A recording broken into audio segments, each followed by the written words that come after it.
एक उदास बूढ़े आदमी की कहानी। एक छोटे शांत पड़ोस में मिस्टर जेनकिंस रहते थे। एक बुजुर्ग व्यक्ति जिनका दिल यादों से भरा था और आत्मा अकेलेपन से बोझिल थी।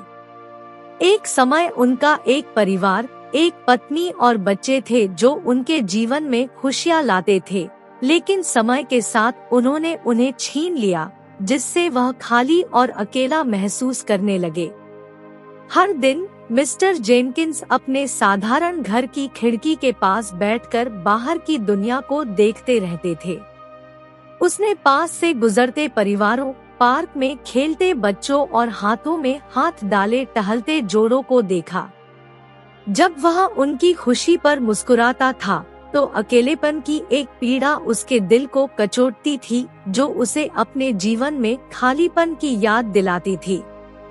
श्री जेनकिंस ने अपने बगीचे की देखभाल या किताबें पढ़ने जैसी छोटी गतिविधियों में शामिल होकर खालीपन को भरने की कोशिश की। वह कभी कभार किसी कंपनी की तलाश में स्थानीय कैफे में जाता था।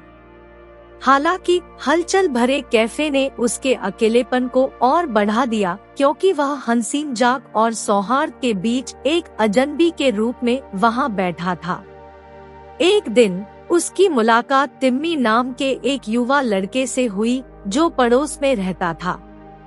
टिम्मी की चंचल मासूमियत और हर्षित हंसी ने मिस्टर जेनकिंस को उनके पुराने पोते पोतियों की याद दिला दी।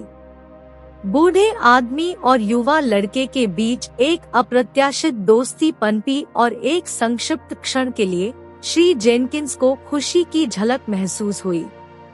जैसे जैसे दिन बीतते गए, टिम्मी का आना कम हो गया, क्योंकि लड़के के माता पिता अपने बेटे को बूढ़े व्यक्ति के साथ समय बिताने से सावधान हो गए। पड़ोस की गपशप और श्री जेनकिंस की उम्र और अकेलेपन के प्रति पूर्वाग्रह ने उनकी चिंताओं को बढ़ा दिया। उसे जो थोड़ा सा साथ मिला था, वह भी छीन लिया गया, जिससे वह पहले से भी अधिक अकेला हो गया। समय के साथ श्री जेनकिंस का स्वास्थ्य गिरने लगा और उनकी दुनिया छोटी हो गई। उसका कभी जीवंत घर अब शांत और धुंधला लग रहा था। वह अपने पोते पोतियों की हंसी, अपनी पत्नी के हाथ का आरामदायक स्पर्श और पारिवारिक समारोहों की गर्मजोशी को याद करता था। एक सर्द सर्दियों की शाम, जब शहर धीरे धीरे बर्फ की चपेट में आ गया, मिस्टर जेनकिंस चुपचाप नींद में ही चल बसे।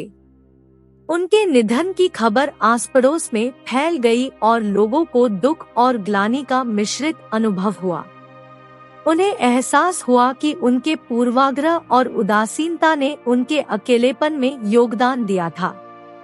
अपने अंतिम दिनों में श्री जेनकिंस ने समुदाय को सहानुभूति और करुणा के बारे में एक अमूल्य पाठ पढ़ाया।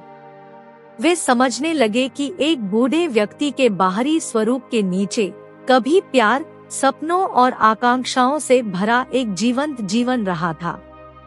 जैसे जैसे समय बीतता गया, मिस्टर जेनकिंस का घर खाली रह गया, लेकिन उस दुखी बूढ़े व्यक्ति की याद, जो साथी के लिए तरस रहा था, पड़ोस के लोगों के दिलों में बस गया। उन्होंने दूसरों के प्रति अधिक समझदार और देखभाल करने की कसम खाई, यह सुनिश्चित करते हुए कि कोई और उस अकेलेपन का अनुभव न करे जो श्री जेनकिंस को उनके अंतिम वर्षों में हुआ था। मित्रों, उम्मीद करता हूँ आपको यह कहानी अवश्य पसंद आई होगी और आपको कितना मोटिवेट किया, कृपया कमेंट के माध्यम से अवश्य बताएं। आपके किसी भी प्रश्न एवं सुझावों का स्वागत है। कृपया शेयर करें और जुड़े रहने के लिए सब्सक्राइब करें। धन्यवाद।